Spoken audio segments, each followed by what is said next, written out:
He's always shown promise. He's been the find. And that's the pass that came in from Hamza.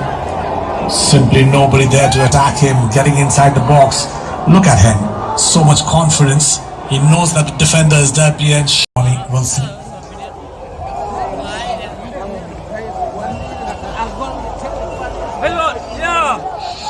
They're undefeated. Journey in this World Cup. Did you see him making a bad pass? He's got a good touch on him as well. Also covers ground in a way where you don't get to see that he's left too many gaps. Seems to have formed a good partnership along with Mayakanan in the center of the pitch.